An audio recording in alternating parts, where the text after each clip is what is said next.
Chalo. So today we are going to start the new section of geography, that is climatology. Okay. I don't think it's a challenging task for me. Okay. कुछ ऐसा कुछ है नहीं जो हमें दिमाग में रह गया है कि शायद हमें समझ में नहीं आएगा, ऐसा कुछ है नहीं।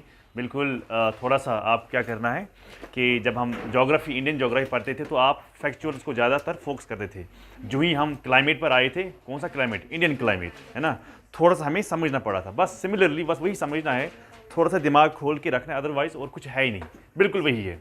हाँ, कुछ टर्म्स का खास ख्याल रखना है, जैसे कि अगर मैं प्रेशर की बात करूँ, कहाँ पर कौन सा प्रेशर होता है उसका खास ख्याल रखना है। ओके, जैसे कि अगर मैं विंड की बात करूँ तो कहाँ से कहाँ जाएगी विंड, उसका खास ख्याल रखना है। बस इतना ही आपको याद रखना है, बाकी कुछ नहीं है। बाकी सिर्फ वही जिस तरह आप इंडियन ज्योग्राफी पढ़ते थे, सेम, और कोई फर्क है नहीं। तो हम स्टार्ट करते हैं with new section, that is climatology. Okay, climatology. Climatology जो है ये एक ग्रीक टर्म है, दो है, climatology, climatology, logy, it's logy and climate, है ना, climate plus logy. So it's a Greek term, the Greek term is what? Klima, KLIMA, KLIMA, klima. इसको हम दो तरीके से डिफाइन कर सकते हैं। क्लीमा का मतलब है एरिया और जोन आप कह सकते हो।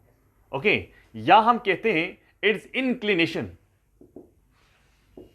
Inclination towards earth's axis. याद रखना क्या क्लीमा का क्या मतलब है। क्लीमा का मतलब है एरिया और जोन, और you can say the better way to define is inclination towards earth's axis. और लॉजी का क्या मतलब होता है? स्टडी करना, या हम जिसको हम कहते हैं, अगर मैं लॉजी कहूं तो लॉजी का मतलब है रादर यू कैन से डिस्क्रिप्शन। ओके, यू कैन से डिस्क्रिप्शन। तो यही होता है क्लाइमेटोलॉजी। अब हमें इसमें क्या पढ़ना है? हमें क्लाइमेट के बारे में पढ़ना होता है, हमें एटमॉस्फेयर के बारे में पढ़ना होता है, हमें विंड्स के बारे में पढ़ना होता है, हमें फ्रिक्शन के बारे में पढ़ना होता है। तो जो भी हम, फॉर एग्जाम्पल, हम क्लाइमेट के बारे में यहाँ पर पढ़ते हैं, हम वेदर के बारे में यहाँ पर पढ़ते हैं, हम एटमॉस्फेयर के बारे में यहाँ पर पढ़ते हैं। ओके, तो एटमॉस्फेयर में जो भी चीज़ें होती हैं, लाइक विंड्स होती हैं, हाँ, रेनफॉल होता है, जो भी क्लाउड्स वगैरह जो है, सारा हम यहाँ पर पढ़ते हैं। या हम ये भी कह सकते हैं जो स्ट्रक्चर ऑफ एटमॉस्फेयर जो है वो सारा हम पढ़ते हैं। या forces responsible for what? For winds to move. तो ये सारा जो है, ये सारा खेल जो हम यहाँ, जो मैंने यहाँ पर लिखा, ये सारा हम किसमें पढ़ते हैं? ये हम इसी टॉपिक में पढ़ते हैं जिसको हम कहते हैं climatology, which is one of the branch of geography, है ना। जिस तरह हमने इंडियन ज्योग्राफी पढ़ी, एक ब्रांच था वो ज्योग्राफी का, हम आज पढ़ रहे हैं क्लाइमेटोलॉजी, ये भी एक ब्रांच है ज्योग्राफी का। कल हम पढ़ेंगे जियोमॉर्फोलॉजी, वो भी एक ब्रांच है। कल हम पढ़ेंगे ओशनोग्राफी, वो भी वन ऑफ द ब्रांच है किसका? ज्योग्राफी। ये सारा जो है, चाहे क्लाइमेट है, वेदर है, एटमॉस्फेयर है, जिसमें हम विंड्स पढ़ते हैं, क्लाउड्स पढ़ते हैं, रेनफॉल पढ़ते हैं, या बाकी चीज़ें पढ़ते हैं, या स्ट्रक्चर ऑफ एटमॉस्फेयर पढ़ते हैं, forces responsible for the winds to move. ऐसी कौन सी फोर्सेस हैं जिन फोर्सेस की वजह से विंड्स मूव करते हैं on the surface of earth या above the surface of earth. So वो सारा क्या हम करते हैं, वो सारा हम इसी टॉपिक में पढ़ते हैं। अगर मैं क्लाइमेटोलॉजी के बारे में बोलूं, क्लाइमेटोलॉजी के बारे में सबसे पहले कब जिक्र किया गया था? हाँ, तो हम पीछे जब जाते हैं, जब हम हिस्ट्री में जाते हैं, तब हम 400 BC की बात करते हैं। तो जब भी हम BC की बात करते हैं तो सीधा हमारी नजर पड़ती है उन फिलासफर्स पर जो ग्रीक फिलासफर्स हैं, है ना। तो यहां पर ग्रीक टर्म ही है, तो हम कहते हैं, जब भी हम हिस्ट्री की तरफ देखते हैं तो 400 BC, तो हम किन स्कॉलर्स की तरफ देखते हैं? ग्रीक स्कॉलर जो हैं उनकी तरफ हम सबसे पहले देखते हैं। ओके, सबसे पहला साइंटिस्ट जिसने क्लाइमेट के बारे में थोड़ा सा हमें बोला था वो था हिप्पोक्रेट्स। अगर आपने क्लास में पढ़ा होगा, या आप में से अगर कोई पॉलिटिकल साइंस वाला होगा, आप में से उसने पढ़ा होगा वेस्टर्न थॉट, है ना। वेस्टर्न थॉट में हम इन फिलासफर्स के नाम सुनते हैं। तो हिप्पोक्रेट्स जो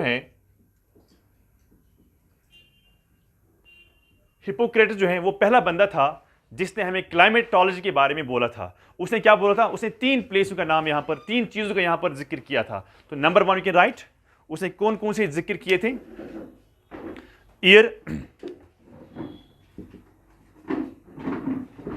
वाटर एंड प्लेसेस। याद रखना, ये 3 वर्ड्स हैं जो उसने यूज़ किए हैं हिपोक्रेटस ने। तो इसका मतलब है सबसे पहले क्लाइमेटोलॉजी पर जिसने हमें कहानी सुनाई, जिसने हमें बोला कि ये है क्या, वो कौन था? हिपोक्रेटस था। उसने कहा कि 3 वर्ड्स उसने यूज़ किया, that is first one is air, second one is water and third one is places. और इसने क्या बोला? उसने बोला कि क्लाइमेट का इम्पैक्ट, इनको देख के, इन 3 चीज़ों को देख के उसने क्या बोला?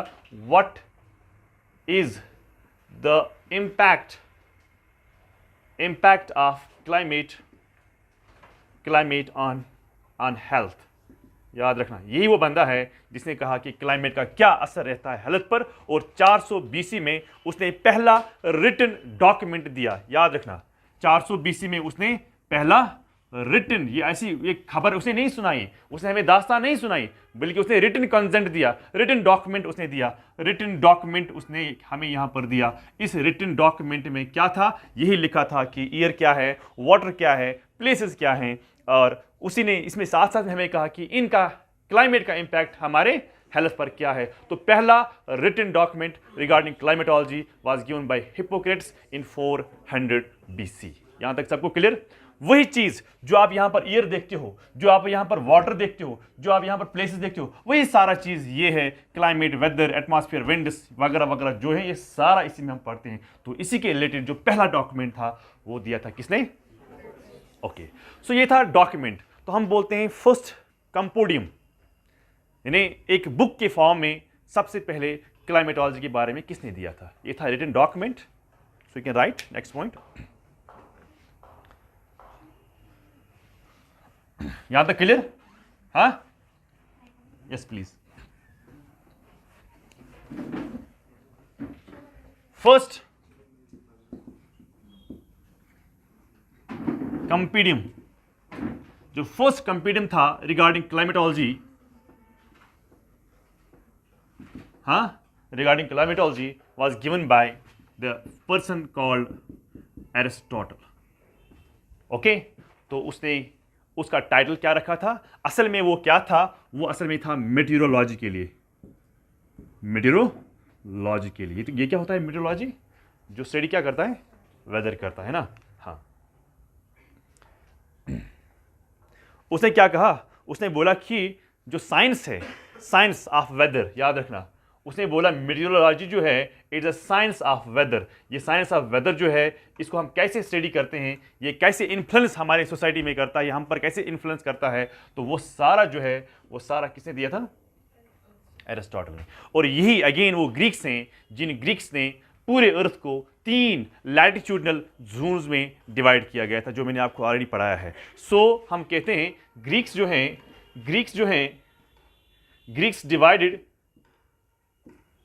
divided the world into 3 climatic or latitudinal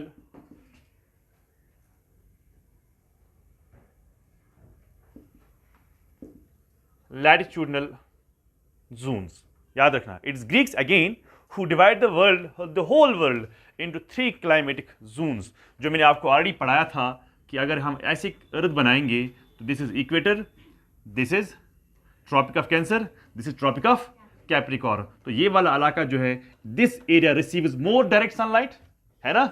तो ये वाला इलाका वो वाला इलाका है जहां पर मोर डायरेक्ट सनलाइट आती है। तो इसका मतलब है यहां पर बहुत ज्यादा ठंडी होगी कि हीट होगी। तो उस बेल्ट को उन्होंने कहा टॉरिड बेल्ट और टॉरिड जोन, ठीक है ना। उसके बाद जब हम सब ट्रॉपिकल की तरफ जाते हैं 66.5 डिग्रीज नॉर्थ तक या 66.5 डिग्रीज साउथ तक, इस वाले इलाके को जिसको मैं डॉट से मार्क करता हूं, इसको इसने क्या कहा? This dotted area is known as, शाबाश, temperate. This is known as temperate, और यू कैन से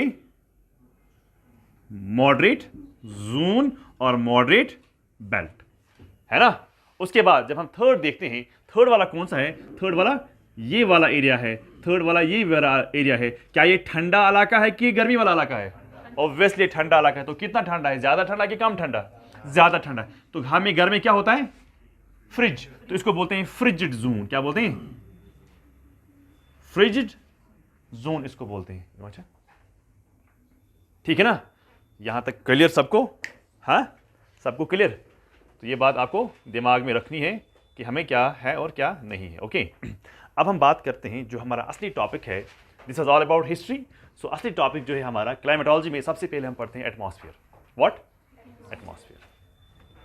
मैं रब करूं?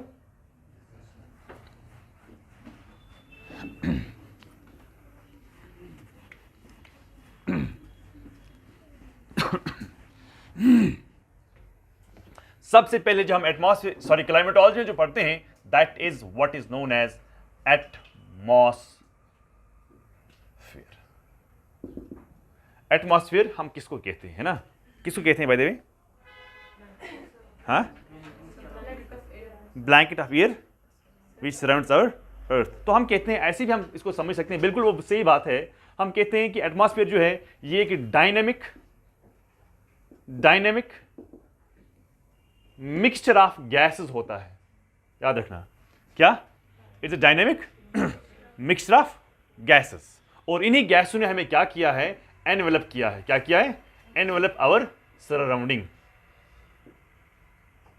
सराउंडिंग का मतलब है अर्थ जो है, इसी अर्थ को इन्होंने घेर लिया है इन्हीं डायनामिक गैसों ने, तो जिसको हम क्या कहते हैं? जिसको हम एटमॉस्फेयर कहते हैं। बहुत सारे बुक्स बहुत कुछ लिखते हैं, लाइक कि कुछ बुक्स लिखते हैं कि इसका एक्सटेंशन इतना है 400, कुछ बुक्स लिखते हैं 460 किलोमीटर है, कुछ बुक्स लिखते हैं 700 किलोमीटर है। लेकिन जो ऑथेंटिक सोर्स है वो कहते हैं कि हमारा एटमॉस्फेयर जो है इसका एक्सटेंशन जो है it goes up two thousands of kilometres. How much? 1000। So atmosphere कितना, अगर ये ग्राउंड है, if this is ground surface, okay, आधे लिखते हैं इतना है, आधे लिखते हैं नहीं इतना है, आधे लिखते हैं नहीं इतना है, on the base of some observation. ऐसे नहीं है कि वो खुद बोलते हैं ऐसा कुछ, on the base of some observation they say the height of the atmosphere जो है वो इतना है, इतना है, इतना है। लेकिन कुछ बुक्स लिखते हैं हाँ 600 किलोमीटर हैं, कुछ लिखते हैं 640 किलोमीटर हैं, बट द ऑथेंटिक सोर्स जो हैं वो कहते हैं it extends up two thousands of kilometres. How? Thousands of kilometre जो है वो एक्सटेंड होता है। कौन? एटमॉस्फेयर। ये बात आप याद रखना, ठीक है ना? तो कितना एक्सटेंड वो एवरेज के हिसाब से बोलते हैं। एवरेज जो है वो बोलते हैं 16 से लेके 29,000 किलोमीटर तक इसका एक्सटेंशन होता है। अगर आप अभी कोई बुक, छोटी सी बुक लाएंगे, वहां पर लिखा होगा 640 किलोमीटर। मैंने पहले ही बोला आपको, कोई बुक अगर आप लाएंगे 640, but as per Savinder Singh he says it goes 16,000 से लेके 29,000 किलोमीटर तक इसका एक्सटेंशन है। सो कितना एक्सटेंशन है अब? 16 से लेके 29, but what? Kilometre are 1000 kilometres, 1000 kilometre तक इसका एक्सटेंशन है। एक्सटेंशन मतलब अगर ये ग्राउंड सरफेस है, अगर हम ऊपर जाएंगे 16 से लेके 29,000 किलोमीटर तक, 16,000 से लेके 29,000 किलोमीटर तक अगर हम जाएंगे तो उसके रेंज में हमें क्या मिलता है? तब तक हमें एटमॉस्फेयर ही मिलता है। लेकिन जो भी गैसेस होते हैं, चाहे वो नाइट्रोजन है, चाहे वो कार्बन डाइऑक्साइड है, चाहे वो ऑक्सीजन है, चाहे कोई भी गैस है, उनकी कंसंट्रेशन अर्थ पर ही ज्यादा रहती है। इसका मतलब ये है कि जितना हम ऊपर ऊपर जाएंगे गैस की कंसंट्रेशन कम कम होती है। तो सबसे ज्यादा गैस कहां पर मिलेंगे आप? शाबाश, ऊपर की जमीन पर? ऑब्वियसली जमीन पर। तो हम कहते हैं जो कंसंट्रेशन ऑफ गैसेज जो होती है, कंसंट्रेशन ऑफ जो गैसेज जो होती है वो होती है मैक्सिमम कहां पर? अर्थ सरफेस पर। अर्थ सरफेस पर, अर्थ सरफेस पर ज्यादा से ज्यादा क्या होती है? Concentration of gases. अब जितना हम ऊपर जाएंगे कंसंट्रेशन आहिस्ता आहिस्ता कम हो जाएगी। तो अगर हम higher we go less it is का मतलब है less concentration of the gases will be found, है ना? जितना हम ऊपर जाएंगे कंसंट्रेशन ऑफ गैसेस उतने कम मिलेंगे। इसका मतलब यह है कि अगर मैं ऑक्सीजन की बात करूं या ज्यादा, अगर मैं सारे गैसेस की बात करूं, 97% गैसेस जो मिलते हैं हमें, वो हमें मिलते हैं first some books right 29 kilometre and some books right 32 kilometre. तो मैं दोनों लिखता हूं कि 97% जो गैसेस होते हैं, ओके, वो हमें मिलते हैं इन first 29, some books right 32 kilometre जो हैं, यहां तक हमें 97% गैस मिलते हैं। तो बाद में जितना भी आपका इलाका है उसमें सिर्फ और सिर्फ कितना आएगा? फिर 3% बाकी हमें ऊपर मिलता है। यानी फर्स्ट, अगर ये ग्राउंड सरफेस से मैं मेजर करता हूं, कितना जाऊं मैं ऊपर? 29 और 32 किलोमीटर, तो 97% गैसेस की कंसंट्रेशन इसी 29 या 32 किलोमीटर्स में हमें मिलती है। लेकिन जो ही 32 किलोमीटर के बाद जहां तक भी हमारा लास्ट पॉइंट है एटमॉस्फेयर का, वहां तक सिर्फ 3% ही हमें मिलता है। इसका मतलब यह है कि अगर ऑक्सीजन होगा वो सबसे ज्यादा कहां पर होगा, इसी 32 किलोमीटर में। अगर हम ऊपर जाएंगे हमें ऑक्सीजन भी कम मिलेगा, हमें नाइट्रोजन भी कम मिलेगा, हमें कार्बन डाइऑक्साइड भी कम मिलेगा, हमें मीथेन भी कम मिलेगा, हमें हर कोई गैस हमें कम कंसंट्रेशन मिलेगी। एक टाइम ऐसा आएगा जहां पर कार्बन डाइऑक्साइड होगा ही नहीं, एक जगह ऐसी आएगी जहां पर ऑक्सीजन बिल्कुल होगा ही नहीं, एक जगह ऐसी आएगी जहां पर नाइट्रोजन इवन होगा ही नहीं। जो सारी कंसंट्रेशन इन गैस की है वो सारी की सारी अर्थ सरफेस पर ही है, अप टू व्हाट 29 और some books right 32 kilometres. Option तो एक ही आएगा, ऑप्शन दोनों नहीं आएगी, बिकॉज 29 एंड 32 जो है ये दोनों एथेंटिक सोर्स से है, इसलिए मैंने दोनों लिखी, क्योंकि I consult multiple sources, that's why कि मैं जहां जहां मैं जो देखता हूं जो बिल्कुल कंपेयर होता है तो मैं उसी फिगर को उठाता हूं। ठीक है ना, यहां तक सबको क्लियर?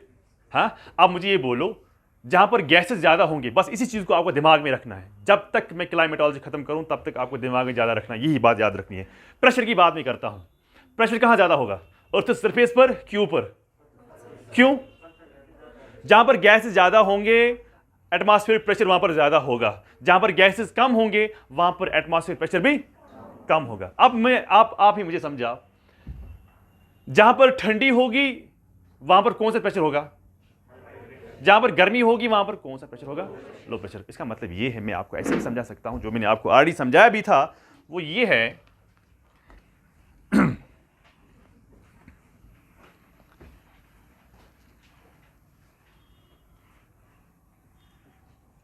अगर in case this is place A and this is place B, place A पे वर्टिकल रेज है, प्लेस बी पे हॉरिजॉन्टल रेज है ना, प्लेस बी पर हॉरिजॉन्टली दूर है, प्लेस ए पर वर्टिकल रेज है। अब गर्मी कहां पर होगी, ऑब्वियसली ए पर गर्मी होगी।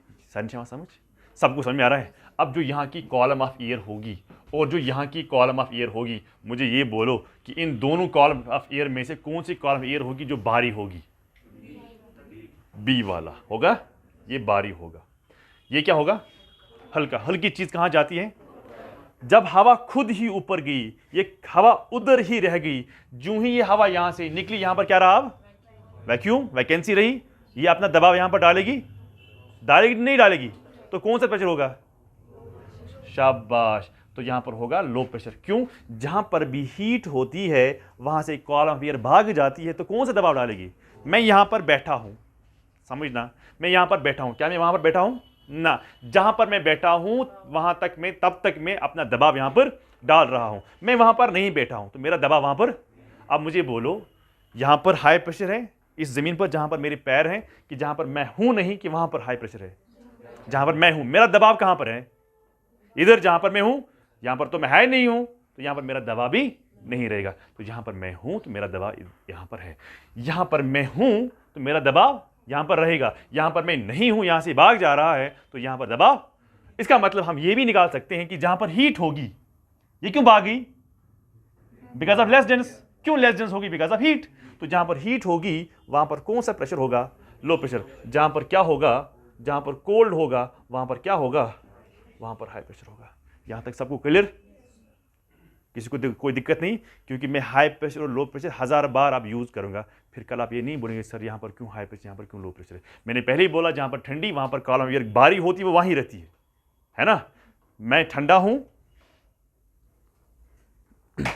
मैं ठंडा हूं, ठीक है ना। फॉर एग्जाम्पल मैं ठंडा हूं तो मैं क्या होगा, मैं एज ए कॉलम एयर हूं, मैं as a column of air हूं, मैं ठंडा हूं तो मैं बाहरी हूं, तो मैं इधर ही बैठूंगा, है ना। जब तक मैं यहां पर बैठा हूं तब तक मेरा दबाव इस चेयर पर है, ठीक है ना। जो ही मुझे गुस्सा आएगा मैं क्या हो जाऊंगा, गर्म। बहुत थोड़ा लड़ाई कर रहे, वो तो ना थोड़ा उठा मैं, क्या मेरा दबाव यहां पर रहेगा ना। जब मेरा दबाव है ही नहीं यहां पर, तो इसका मतलब यहां पर लो प्रेशर होगा। मैं क्यों खड़ा होगा, क्योंकि मैं गुस्सा था, गुस्सा मतलब मैं गर्म था। तो जो ही गर्म हवा होगी तो वहां से वो भाग जाएगी, अपना दबाव नहीं डालेगी, तो कौन सा प्रेशर होगा, कम प्रेशर। जहां पर हवा उधर ही रहेगी, जितनी देर तक वो वहां रहती है उतनी देर तक वो अपना दबाव डालती रहती है। तो ये कौन सी हवा यहां पर है, कोल्ड हवा। कोल्ड हवा भारी होती है तो वो उधर ही रहेगी, सिंक करेगी, तो इसीलिए यहां पर क्या हो जाएगा, हाई प्रेशर। अब दूसरी बात, अब मैं इसको छोड़ के मैं दूसरी बात लेता हूं। ये पहाड़ है, ये क्या है, सरफेस है। अब मुझे बोलो यहां पर हाई प्रेशर होगा कि यहां पर हाई प्रेशर होगा? हाई प्रेशर इधर होगा, क्यों? वहां पर सर्दी होगी और यहां पर गर्मी होगी। मगर आपको यह भी दिमाग में रखना है, जो ही हम ऊपर ऊपर जाते हैं कंसेंट्रेशन ऑफ गैस कम हो जाती है, तो यहां पर हवा ही खुद कम है, नो डाउट। भाई पहले मैंने बोला था जहां पर ठंडी होगी वहां पर हाई प्रेशर, लेकिन यहां पर क्या होगी? अब यहां पर क्या है? अब कोल्ड है ना, मगर यहां पर उल्टा हो रहा है। क्यों हो रहा है उल्टा? शाबाश, जरा आप मुझे बताएं। क्योंकि यहां पर गैस ही कम है, यहां पर हवा ही कम है, तो यहां पर कौन सा दबाव डालेगी? नो डाउट वहां पर ठंडी है पर गैस ही खुद नहीं है, तो इसका मतलब वहां खुद ही हवा कम है, इसलिए वहां पर दबाव भी नहीं होगा, इसलिए यहां पर लो प्रेशर होगा। और यहां पर ऑब्वियसली क्या होगा? यहां पर गर्मी है ही है, यहां पर लो प्रेशर होगा। मगर ज्यादा प्रेशर कहां पर होगा? ज्यादा प्रेशर होगा नीचे ही। क्यों? क्योंकि अगर मैं यहां की लो प्रेशर की बात करूं, यहां की लो प्रेशर की बात करूं, तो ज्यादा लो यहां पर होगा, ज्यादा लो यहां पर होगा। यहां पर गैसेस हैं, यहां पर प्रेशर ज्यादा रहेगा। यहां पर गैसेस नहीं है, यहां प्रेशर ज्यादा नहीं रहेगा। इसको मैं ऐसे भी आपको समझा सकता हूं, अगर किसी को समझ में नहीं आया कि मैं आगे नहीं जाऊंगा जब तक आपको यह बात क्लियर ना हो जाएगी कि लो प्रेशर कहां पर होता है, हाई प्रेशर कहां पर होता है। क्यों मैं 100 टाइम्स इन टर्मिनोलॉजी को यूज कर रहा हूं बार बार, फिर आप ये नहीं कहेंगे कि सर समझ में नहीं आया।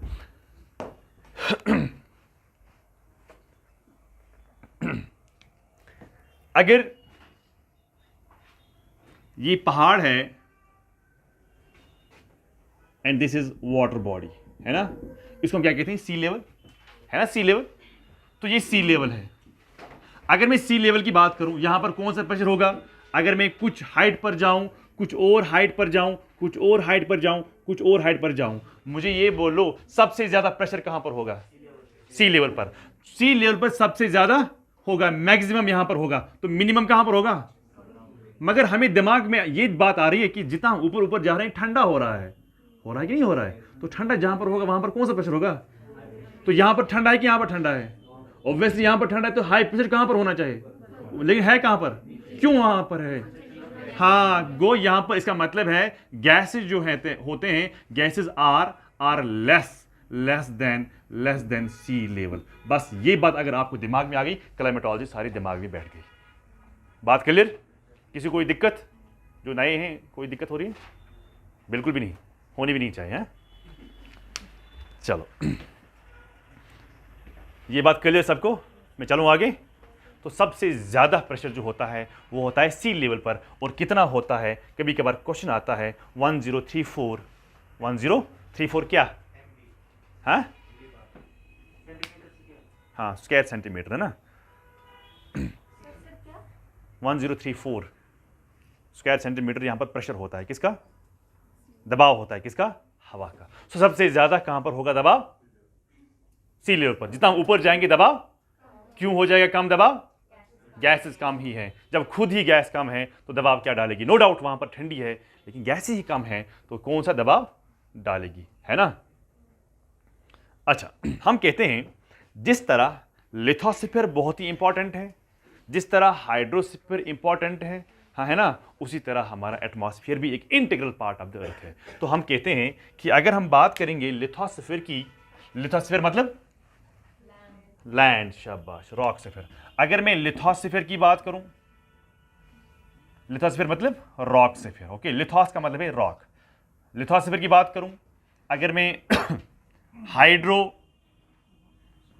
की बात करूं, जिसको हम कहते हैं वाटर, अगर मैं किसकी बात करूं, एटमॉस्फेयर की बात अगर मैं करूं, तो तीनों जिस तरह ये इंपॉर्टेंट है हमारे अर्थ का, जिस तरह ये इंपॉर्टेंट है हमारे अर्थ का, उसी तरह उतना ही इंपॉर्टेंट कौन है? तो हम कहते हैं एटमॉस्फेयर जो है, atmosphere is also what?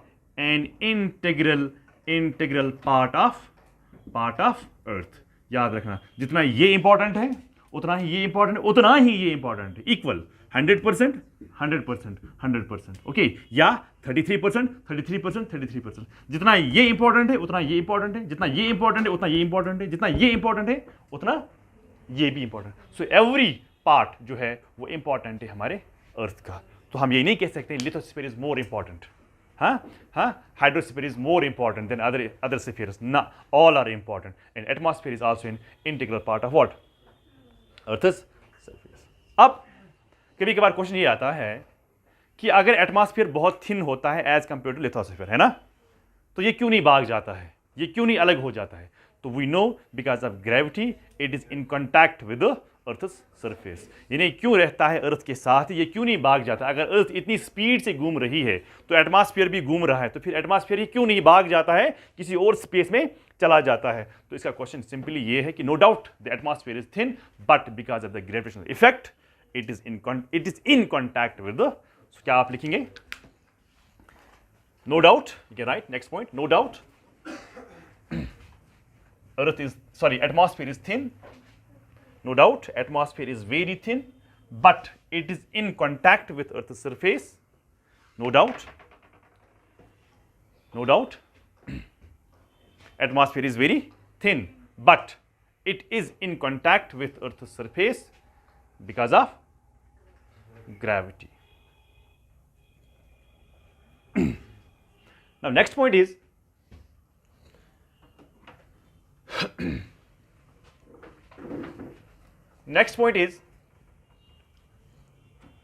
you just tell me what it is, atmospheric pressure. Atmospheric pressure का क्या मतलब है कि हवा कितना दबाव डालती है, that is called atmospheric pressure. Right a sentence, the air exerts the air exerts pressure on Earth's surface. The air exerts pressure on what? Earth's surface by virtue of its weight. By virtue of its weight. This pressure is called atmospheric. This pressure is called atmospheric pressure. Okay, है ना? This pressure decreases. When we move from surface.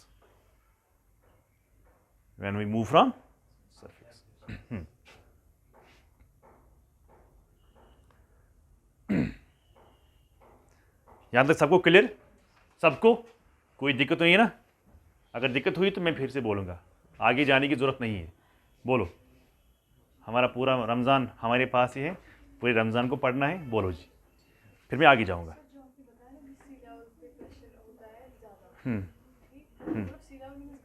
हाँ जी, ground level.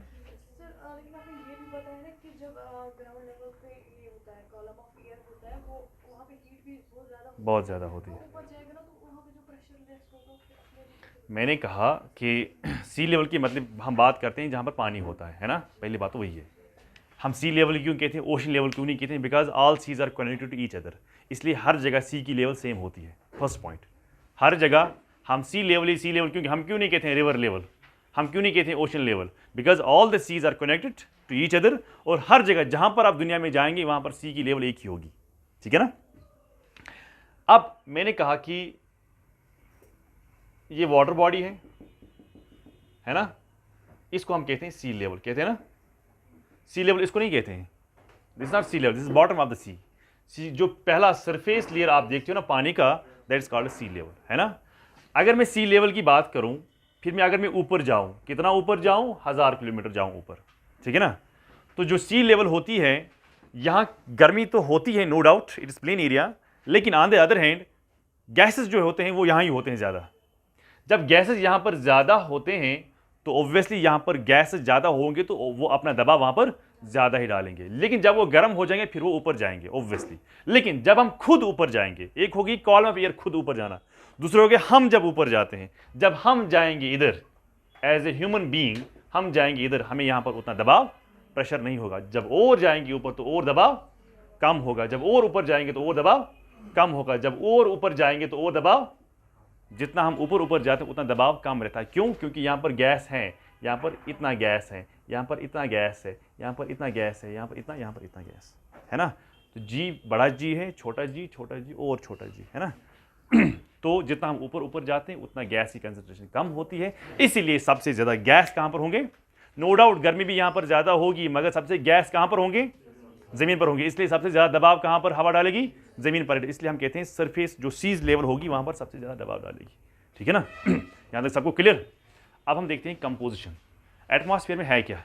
Atmosphere में कौन कौन से gas है और वो गैसेस क्या क्या करते हैं, वो आपने पढ़ा होगा। आप मुझे हेल्प करेंगे साइंस वाले।